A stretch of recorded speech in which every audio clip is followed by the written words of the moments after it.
Alright, everyone, it's your boy K Natsuki here, and welcome back to another new video. As today is part 2 of What If Deku was half Kwami. So, let's get into this, as yes, I have found the ship, and y'all might be disappointed with me. Here's just some info for you guys on stuff that's going to happen later in the series. Maybe sometime in this episode.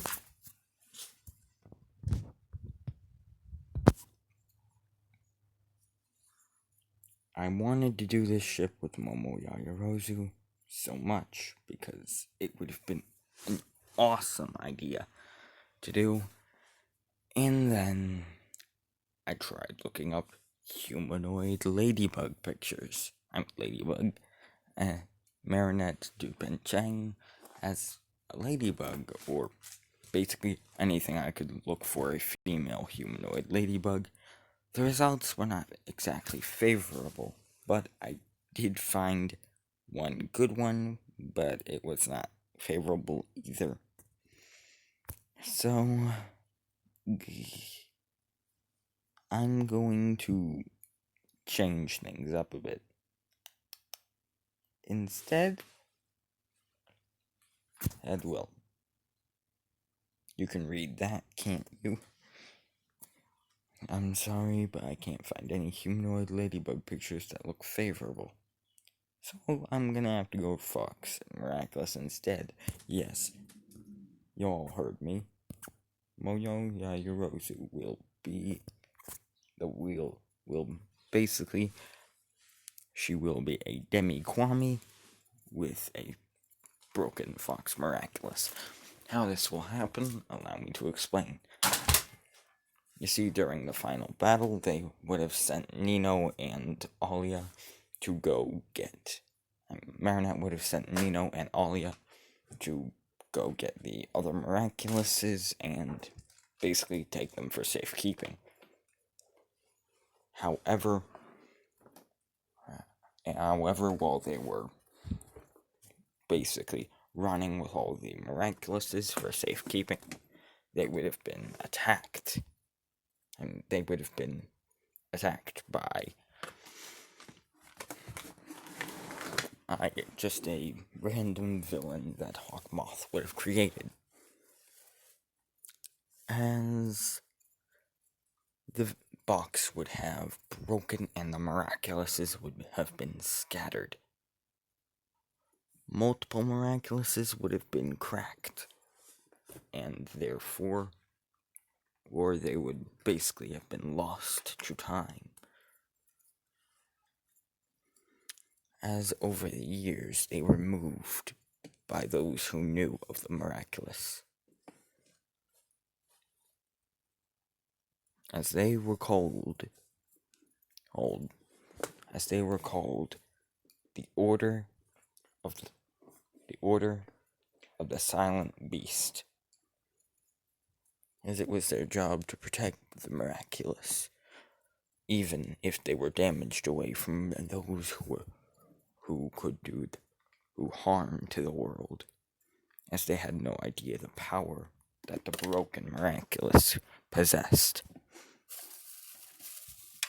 The leader of this group was Nino. However, over time, the leader of this group was Adrian's father. After seeing the whole event with the black and with the Black Cat Miraculous, he swore that he and no one else would ever use, that he would have to make sure that no one else would ever use the power for evil again. And so he scattered them across Japan. And while leaving the Black Cat Miraculous in the ruins that was once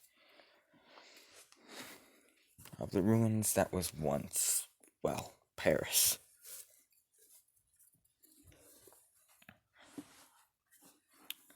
As pretty much after many years after the whole place is destroyed and all the miraculous and all the order is gone, now there's only the miraculouses with their ancient secrets tucked away inside. As we go back to Deku's perspective, as he just got done talking with Nino and buying some camembert cheese, as he would quickly open the package and just toss a piece in his mouth. And he would basically say, "Oh my god, what is this heavenly concoction? Is it milk? Is it cheese? What is it?" As Plagg would have said, "It appears you got my taste buds. You, my friend, love cheese." As this will eventually grow into a habit where he won't only just love cheese, he'll love eating everything. Everything that's edible, that is.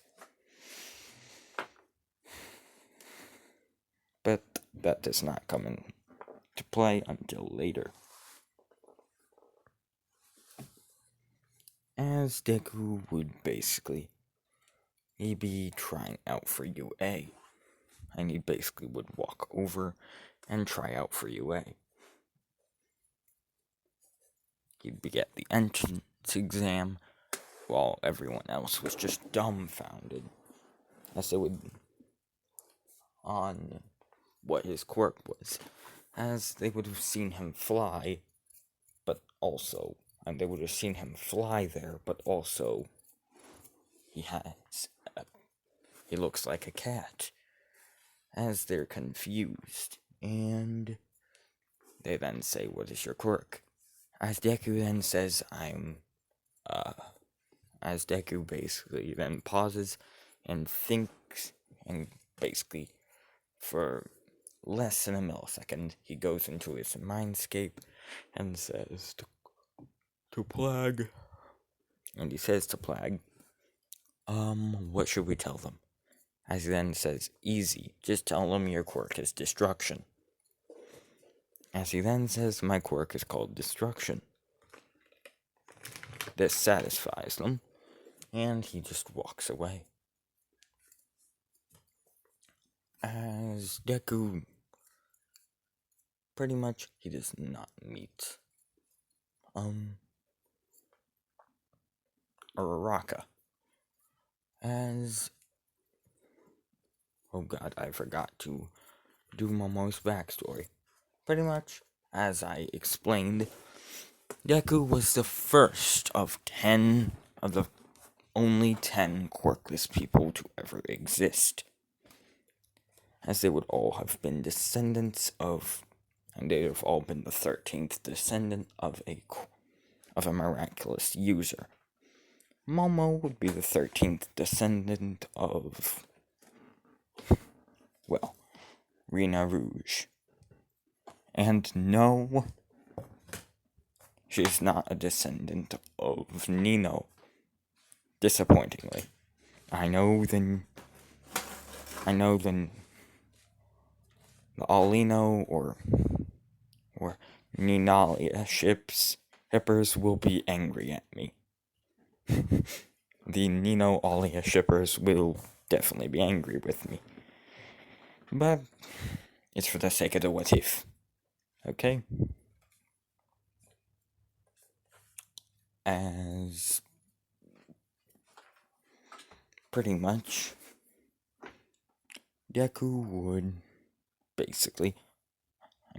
Sorry. Now, Momo Yaoyorozu would be the second ever person to be quirkless, as her parents would be terrified of this, and, well, not.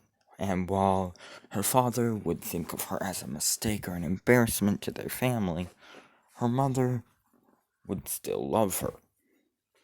But she would have to agree with her husband on one thing. She had to go. As Miss Yaoyorozu would not like it, but she would have to. However, they would not abandon her at a inn in the woods like Deku's parents did. Instead, had her mother, well, her father wanted her to just abandon her at some sort of lowly place, maybe an alleyway or something. Miss Yaoyorozu would decline with her father, as and with Mr. Yaoyorozu, as she would ask, and that she would basically bring her daughter to a old temple, as she had hopes that instead of, being a hero or being bullied, her daughter could, and instead of being bullied and treated absolutely terribly, she thought that her daughter could find some peace being a priestess, or basically, a nun. But a Japanese nun, so it's not as Catholic. As she thought her daughter could find some semblance of peace. However, when Momo got there and her mother closed the door and drove off, she would cry, as Momo would have been left there for many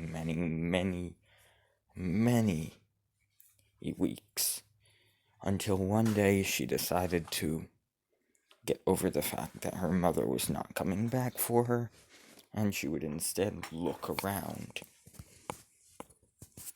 as she would basically be walking around this giant temple, and she would actually find a necklace of sorts, as this necklace would be just a tiny bit and would be cracked at the top of the tail. You see where the part is like a darker orange? Right there is where it would be cracked. As she would basically put on the necklace, it's because she thought it looked nicely. And also because, well, reality itself was warping around her, and there were voices telling her to put it on. Sort of like Deku, but with her, there was thousands of illusions, as the whole temple was basically like a madhouse, and was basically like a horror house of endless illusions. For in this place, you could never know what was real and what was not. As when she put on the necklace, all the illusions would stop. As then she would hear a voice, and that she would then basically the necklace would glow, as out of it would come Trixx, the fox Kwami. As Trixx would come out, And basically she would say, it has been a long while since I've seen anyone. So, what's your name, kid?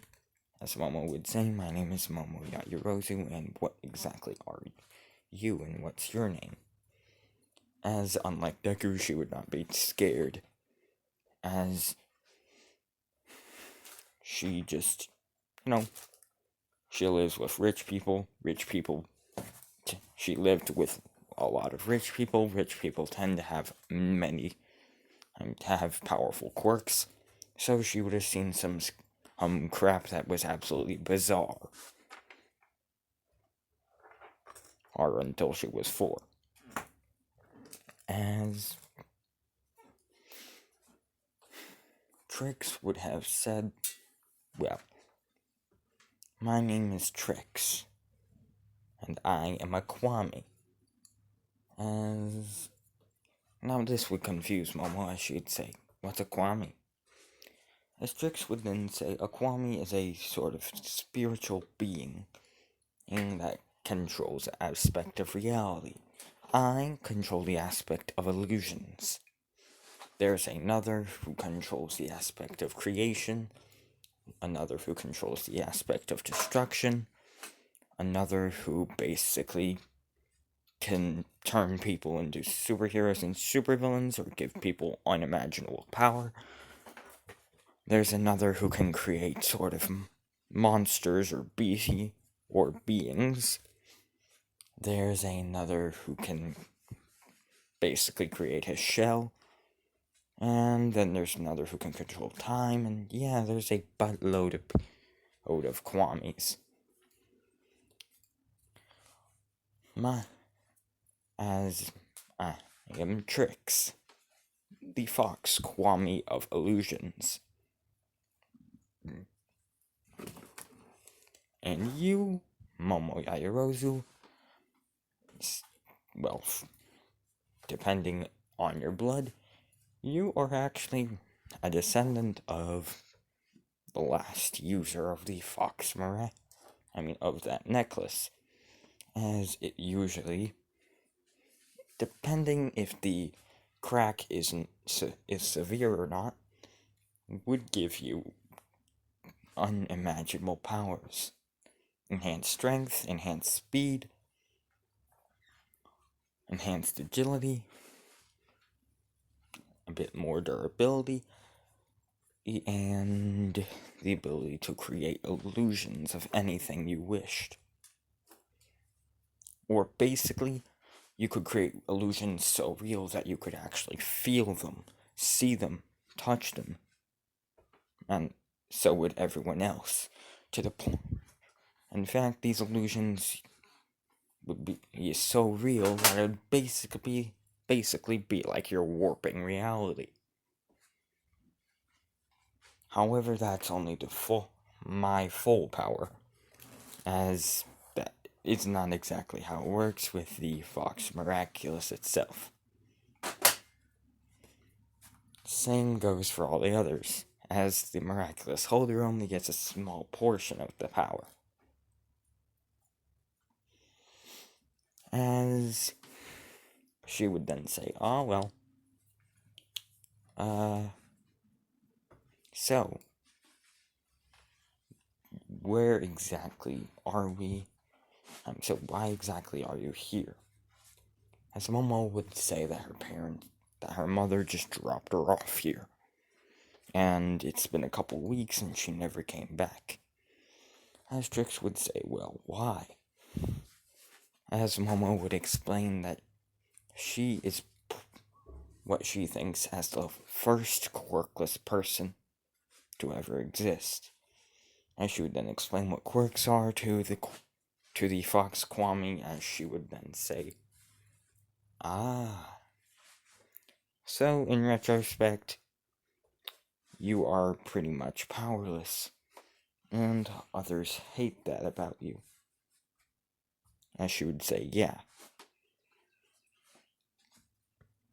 As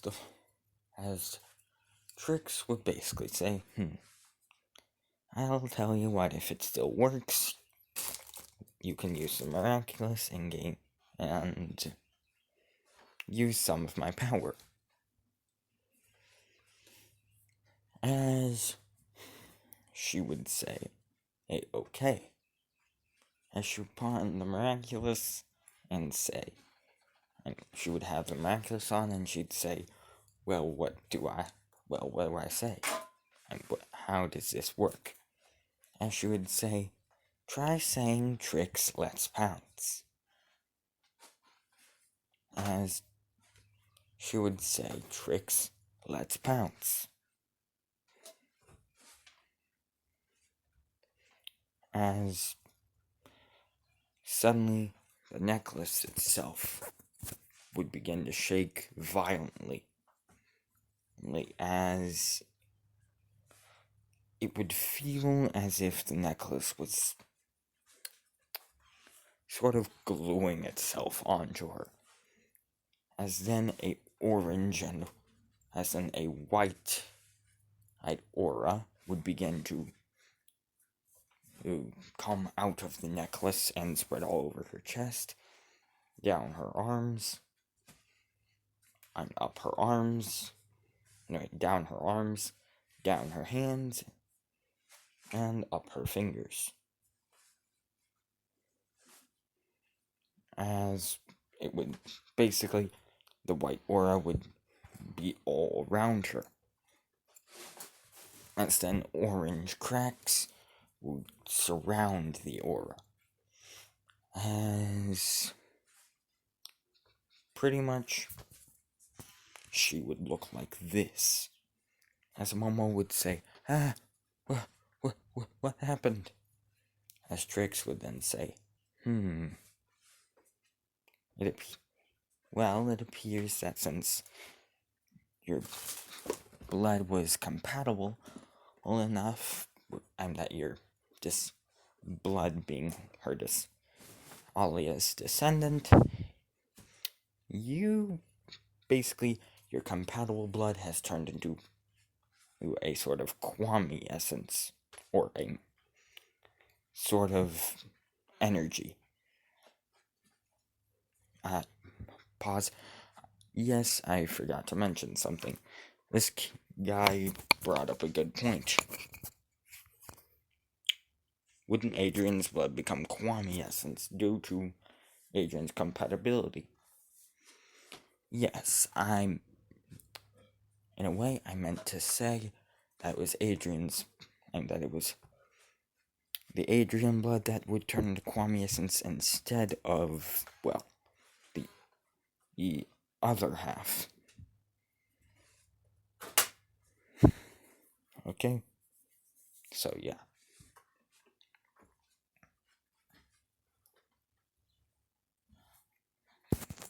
As basically Trixx would say, it appears you're now half kwami. And that means you basically have full power. Meaning you can create illusions that are so real, it's basically like you're warping reality.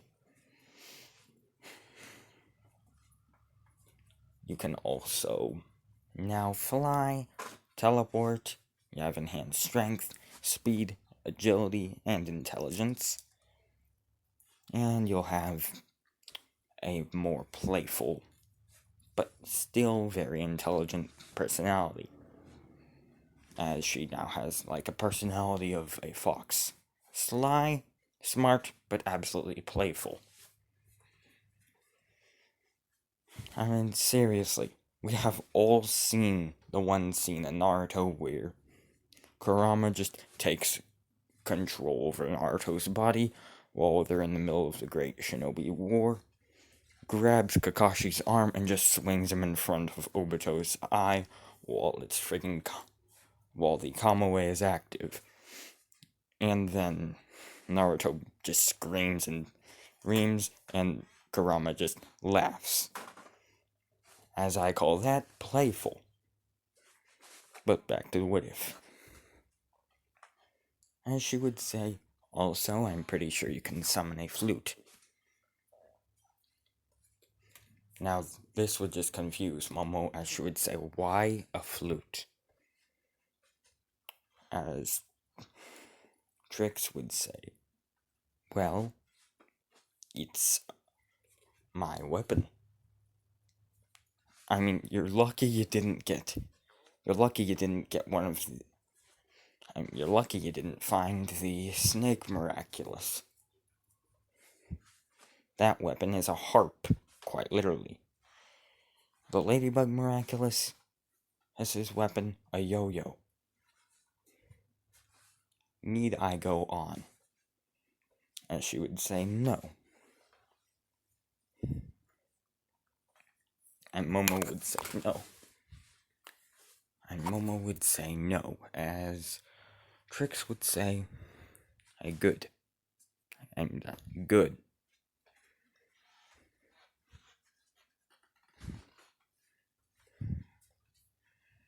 As pretty much over a time span of a couple years, exactly the same amount of time for Deku, during the, basically, yeah, a couple of different people around the same time were basically like this. As through future episodes, I'm going to explain and mention these people. Okay? And I'ma just say that all of them will be in class. Well, no, not all of them will be in class 1A, but all of them will be in UA. Okay?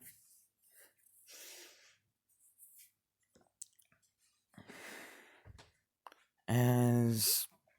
oh, some of you might have been thinking, wait, if Deku and these other 9 people are the only quirkless people to ever exist, then please explain All Might. After all, he was quirkless until he got One For All.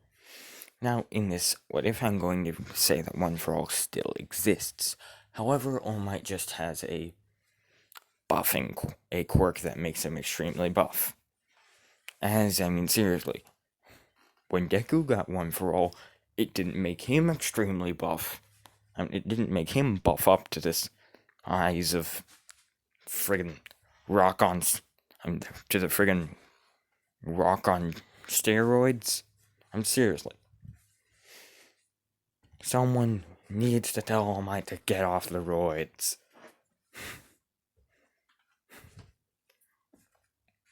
But back to the wave. As we go back to Deku's perspective, as he sees Momo and Momo sees him, and Plag just senses something familiar, as he says, "Look at that girl."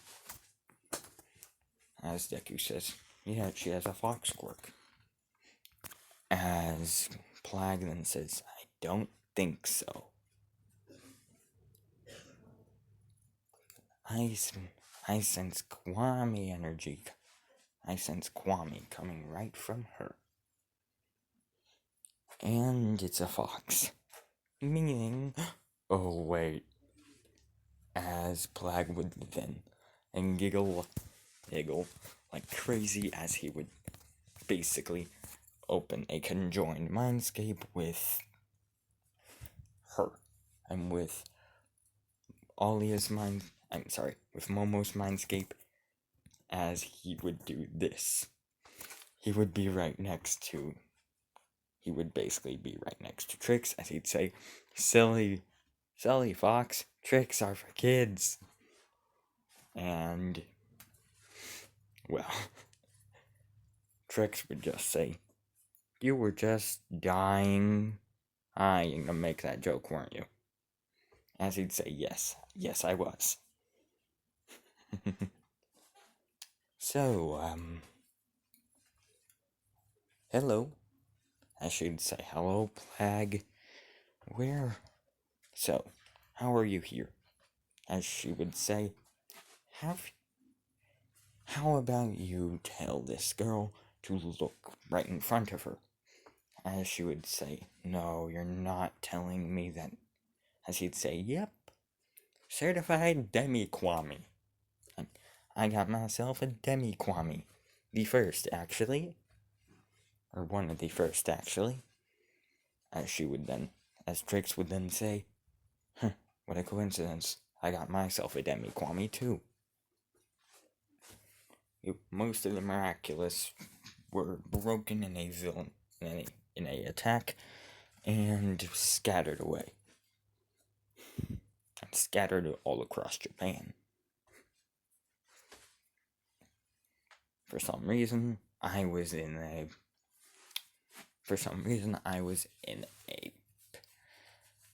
temple.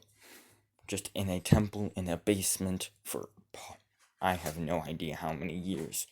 Like, how many generations has it been? As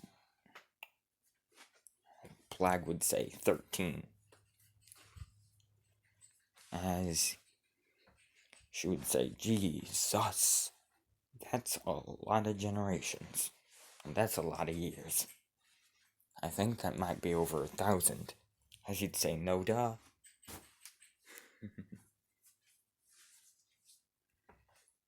As he'd smile and cackle with laughter, as she would say, anyways, why don't you go back to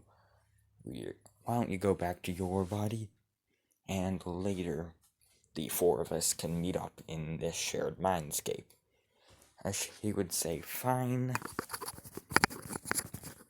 as Plag would go back into Deku's mindscape and would just fall asleep. As we go to Momo's mindscape, where Trixx just returned. As Momo says, Trixx, there you are, Trixx. Where were you? As she then says, that boy in front of us, the one who looks like a cat, who looks like a green cat, that is not a quirk. He's a demi-kwami. As she then says, what do you mean he's a demi-kwami? As she then says, you remember how I told you how there are multiple types of kwami? Well, that one is the kwami of destruction. And he just appears to be a demi-kwami of destruction. As she would then say, so what exactly does that mean for us? As she then says, basically, do not get on his bad side or you'll be erased out of existence. As well, she would then say, anyways, let's test out these. Let's try out for these exams. As on the written part, Deku having sort of Plag's level of intelligence, and yes, I must admit, Plag is smart because he's been through hundreds upon hundreds, and he's been through many different users, and he's had many different experiences, many different fights, and he's learned many different things. However, when it comes to his overall intelligence, like his smarts, like his IQ, I would have to say his IQ is maybe 235. As for Trixx, her IQ is easily a 348.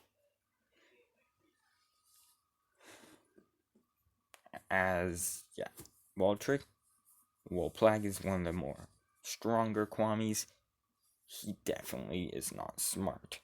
I'm that smart. As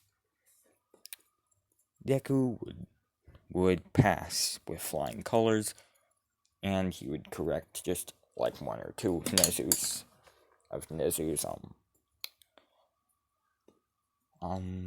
questions. One or two of Nezu's sentences or questions, basically.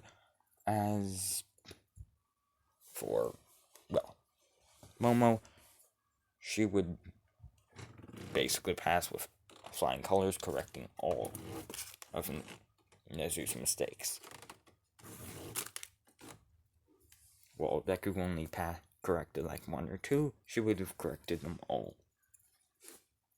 As they both would pass with flying colors as we go on to the fight. And as we go on to the physical part of the exam. As they're pretty much at the door. And, well, President Mike then begins counting. 3, 2, as the doors are opening and Deku and Momo just blitz through, as they clearly have enough intelligence to tell there is no countdowns in a real battle. As Lito would then say, though, hey, those people are cheating. Well, no. As with them, a couple of other people would follow. As a random person, Lito would say, as Lito would say, oh, those people are cheating. As he'd say, as Mike would say, no, they aren't, actually. There's no countdowns in a real battle. Follow their example. As the 4 would leave, and as everyone else would follow the people who left first, as Momo would create an illusion of a giant dragon, as it would be so real that it basically exists, like you could feel it and it would actually be able to harm things. As for Deku, he would just be going up to robots with his destructive and with his cataclysm constructs. Yes, that's what I'm calling the black constructs I made in my last part. Cataclysm constructs. As he's just walking around and as he's just zooming around the battlefield and just slicing through robots, and they instantly just turn into ash when he touches them. No, they don't even turn to ash. They just don't exist when he touches them. Like, basically, they just turn into black sort of energy and just poof away. Kind of like how the Hakai works, except black energy instead of purple. Okay?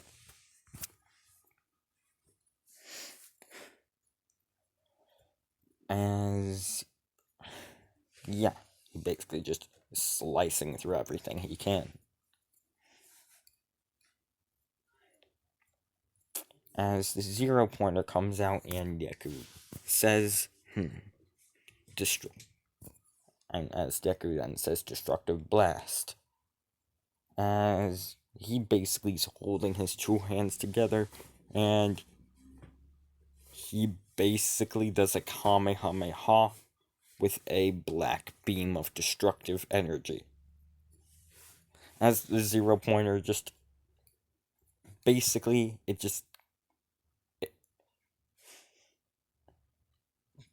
there's a meme that as how the 0 pointer is right now, and it says, I guess I'll die. It's like, I guess I'll die. And I'm sorry if you guys didn't hear me, I'm speaking a bit too fast.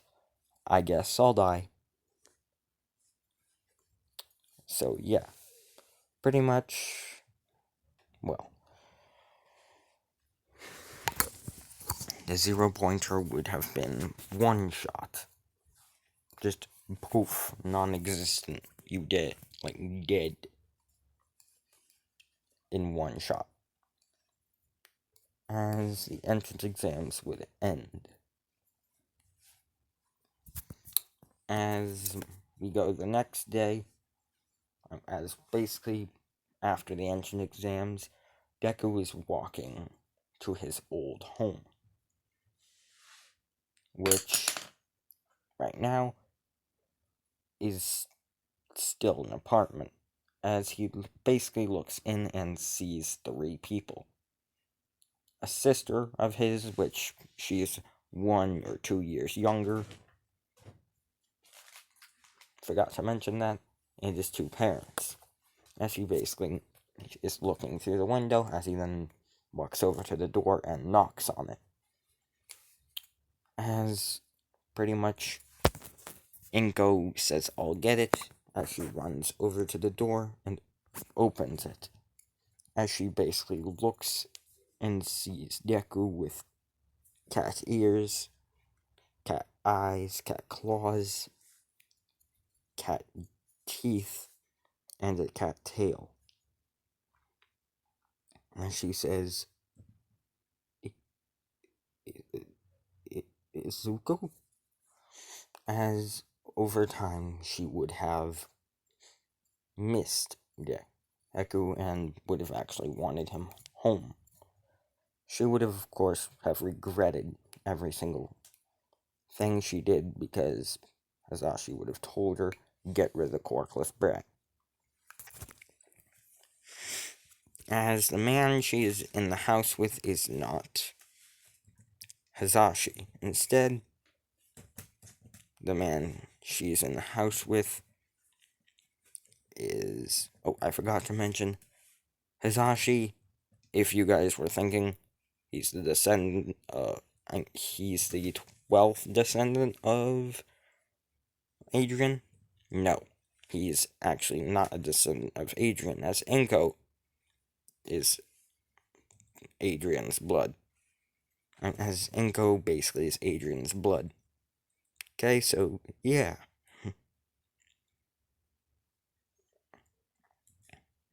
As Inko would basically just see him right there. I should say, "Suku, is that you? What happened to you? How do you have claws and ears and a tail and eyes that..." I should just be stuttering and confused, as the man who was in the house would walk up and would basically walk towards the door, as he would say, "Hello there." As this man would have basically, he would have glasses, blonde hair, and he'd be in a white tux. As this man is basically a ghost.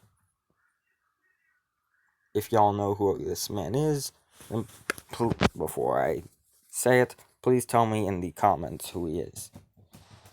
As this man would basically just walk over to Izuku, as he'd say, So you are my son. So you are, in a way, my 14th descendant."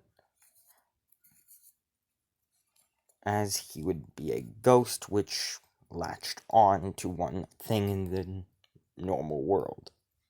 In the world of the living. As he would be... basically, he'd just be a spirit that's trapped on Earth as long as this object still exists. This object would be a flower. Just an old family flower. An indestructible rose created out of the power of... created out of basically a clash of creation and destruction.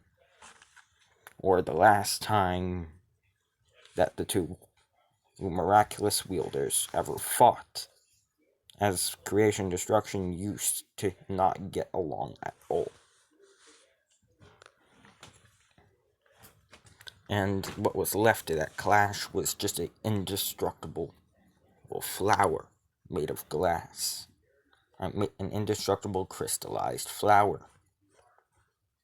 As he would have given this flower to his wife, Adrian's mom, she died, and he would be heartbroken. But still, he hangs on to this indestructible flower. And so he's just there on the earth, still connected to this flower. As he was kind of trapped. His spirit was trapped inside of it until recently, when when Deku got the cat miraculous, basically. So for a couple of years, he'd just been there, learning stuff. And learning things. As he would basically say, so I hear your... And as Gabriel would basically say, so what I hear of your quirkless. Is that right? As yes, this is Gabriel Agrest. As Gabriel, and as Deku would say, quirkless, yes. As then Gabriel would say, so, they left you in the woods, right? As he'd say, yeah. As his mom would say, I said I'm sorry, okay? I'm very sorry for doing it. It was that man, Hazashi, he told me to do it. He forced me to. Or he would have hurt your sister. And pretty much Deku would have understood this as Gabriel would have chopped it up to Deku having some sort of hidden quirk, or at least that's what he thought of. Until Deku would say, can I get a new shirt? I'm pretty sure you have some shirts in here, right? As she would basically pull out a shirt she got a couple of weeks ago in case Deku ever returned. As she would have become hopeful that he returned, and that he would return one day.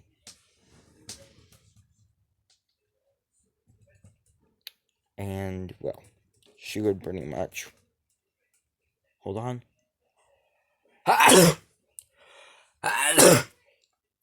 Get them tight. And she would pretty much have a outfit for Deku already. As when Deku would take a hook off his shirt, Gabriel would see the mark on his back. As he would say, hey, hold on. Where'd you get that mark on your back? As Deku would then explain how he found an old cracked ring. It turned out to belong to his 13th ancestor, and to his ancestor. He put it on, and, well, yeah.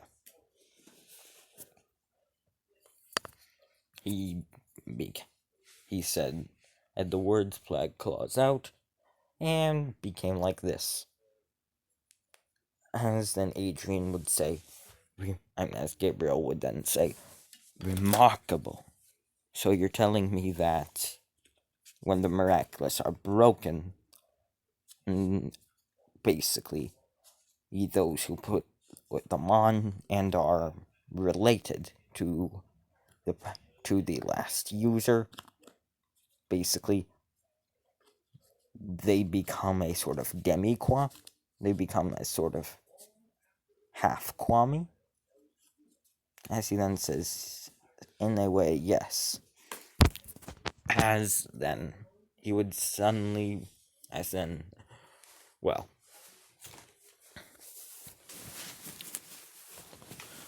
Gabriel would then suddenly wish that he had broken all of the miraculous before and put them on, as he would have had the ultimate power and would have been able to bring his wife back without killing and without taking his son or his son's crushes or his son's girlfriends. Yes, because Inko is the 12th descendant of both Marinette and... yeah, 12th descendant of... no... okay, here's the thing.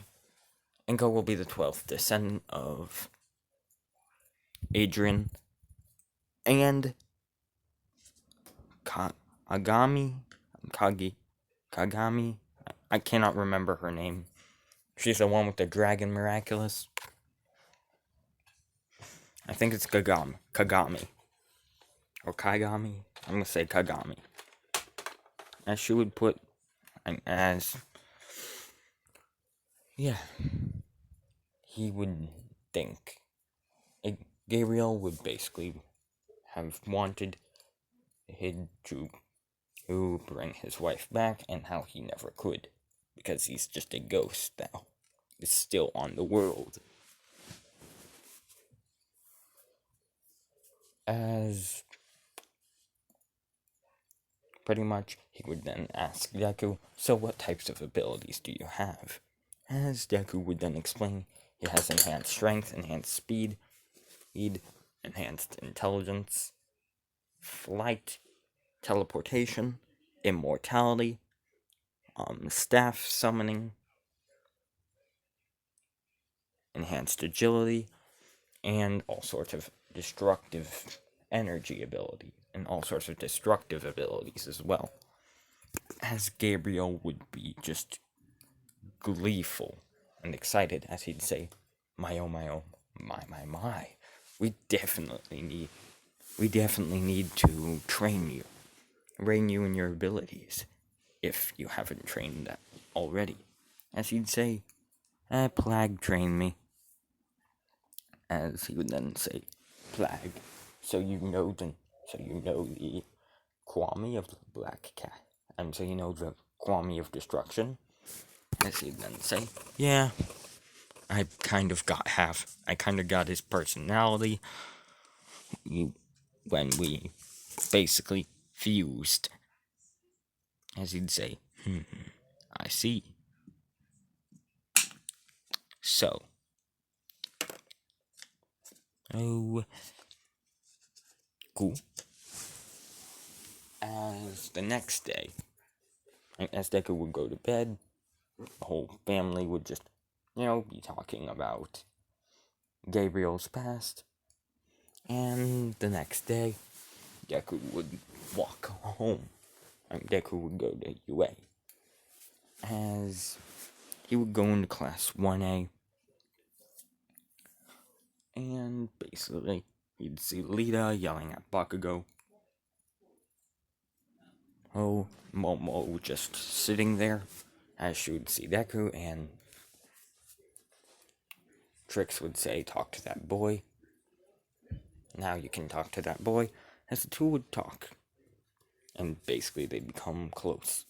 And they'd basically become friends. As Zawa would... as basically, Deku would say, everyone be quiet, the teacher's right there. Everyone would be quiet, and and Zawa would stand up, as he would say, 0.5 seconds. That's good, but not good enough. Everyone put your outfits on and meet me outside. As I'm not gonna really do, as basically, he would enter. They would go into the locker room. Mineta would be a perv, and he would say, I want to look at them. I want to see that Momo girl's jugs. And I want to see that Fox girl's jugs. As Deku, basically, his eyes would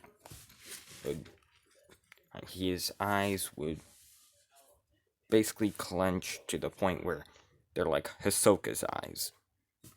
But he's angry. But Deku is angry. As suddenly it felt like there was just endless bloodlust wailed over and just over the entire place. As no one except Mineta and Deku could stand up or even breathe. As some people were even turning blue, as Deku would turn down his bloodlust just a tiny bit. As he would basically grab Mineta by the shirt, and he, with one arm and with his other arm, he would create a orb of black energy in it, and then close his hand, basically like an old-fashioned cataclysm, like the one you see in canon. As he would put his hand right in front of Mineta's face, as he would say, "You are one of the most disgusting beings I've ever had the pleasure of knowing. Die." As he would touch Mineta, and Mineta would basically just poof away. He'd just decay away into ash, as he's now just non-existent. As Deku's bloodlust would turn off, and Deku would basically walk over to a locker, rip off a piece of a locker, and would basically slam it into the ground and into the wall, covering up the entire hole.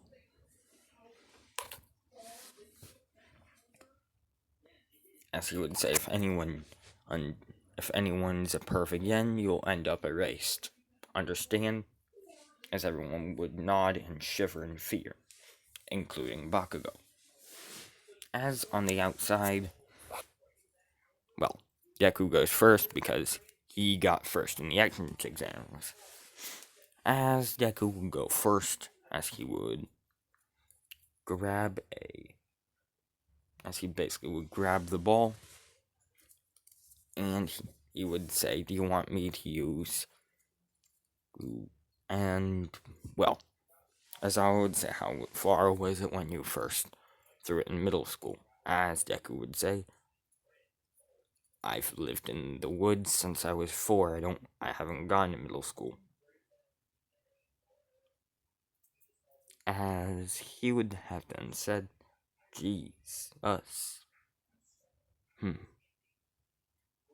Oh well." And as I would say, "Jesus, oh well, throw it once without your quirk, throw it once with your quirk." As Deku would throw it without his quirk, and it would be 5,000 and 50,000 meters. As he'd just be amazed with how strong Deku was, all on his own. As he would even been using his quirk on Deku to try and, stop him from using any sort of ability.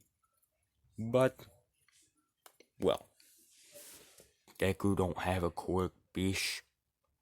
So, while he was using only his physical strength, he allowed it so that he only did that. As Deku would he would grab a second ball, as he would say with this time, as Eraserhead or Azawa would say yes. As Deku's hands would pulse with a black destructive energy, as he would wind his arm back, as he would be spinning around so fast to the point where it looked like his arm was literally a disc just spinning. As he would then throw the ball all upward, then he'd fly up and kick it. And then he'd shoot one small energy blast at the ball, and next thing you know, it's just flying forever and ever and ever and ever. As we go to a alternate universe, as there's a being and we go to an alternate reality, as there's just a being there, he's just eating a sundae like normal, He's just eating some food like normal. As his attendant right next to him is just eating a sushi platter. As then, suddenly a ball hurling at the speed at a billion, maybe even quadrillion, no, something hurling at the speed of 1,000 quadrillion times the speed of light would be hurling towards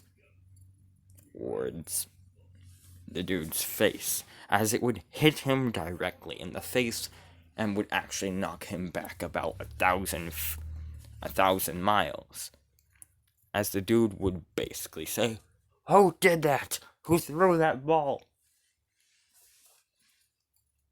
As then his attendant would say, it appears that it's coming from planet Earth in universe 15. As he would in universe 14. As the dude would then say, well, whoever had the strength to throw that ball at me will maybe make for a good foe. That is, if they aren't some sort of pansy.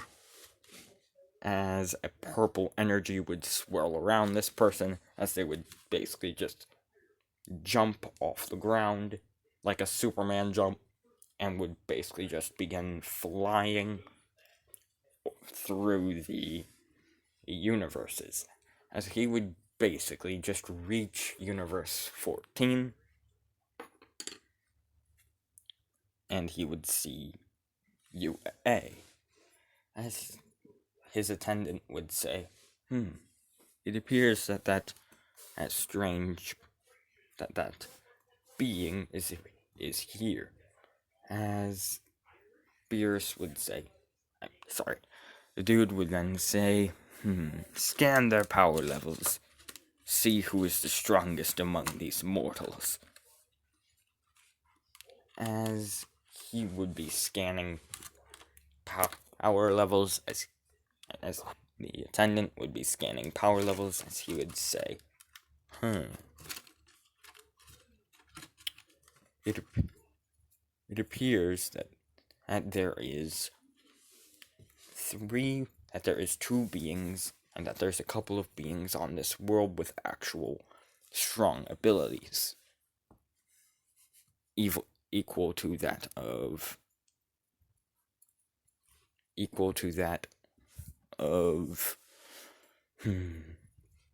about half a universe. However, there is one who appears to have a power similar to yours, but in the same way, completely different. But at the same time, completely different. As the man would then say, really? Let's fly down there. Let's go down there and see who this person is. As they would fly. This man would fly down with his attendant, as they would hit as they would basically touch the earth, and their feet would touch the earth. As the man would say, scan and all these people and see who the strongest of them is. As the attendant would then say, of course. And of course. As he would basically be scanning, looking through the power levels of these people, as he'd point over to Deku, who looked like a cat, as he'd say, that one. That one is the strongest of them all. And that one appears to be the strongest of them all. Plus, he's immortal. As the dude would then say, immortal, you say? Very well then. That's fine. Very well then. as the dude would walk over to Deku, as he would say, "You there, is this yours?" As he would be holding a ball all in his hands that is just scorched from going as fast as it was. As he said, "This ball literally flew through universes and hit me in the face.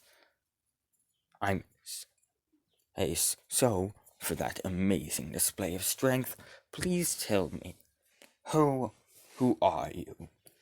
As Deku would say, "My name is Izuku Midoriya." As Beerus would say, "Very well then, Izuku Midoriya. Then tell me, how in the blazes were you able to? How in the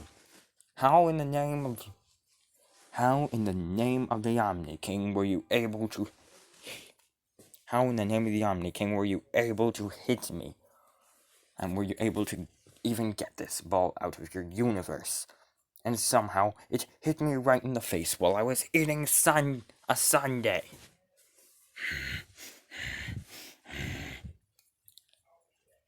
As Deku would say, "Hey, sorry about that. Sorry about that. Sorry about that then." As the man would then say, "Sorry. Oh, no, no, no, no, no. I want to fight you. I now want to fight you. And see who dare would try to attack me." As Deku would say, "Alright, I'll fight you. But before we fight, can you please tell me your name?" As the man would then say, "My name is Lord Beerus." And that's where I'm leaving this part off.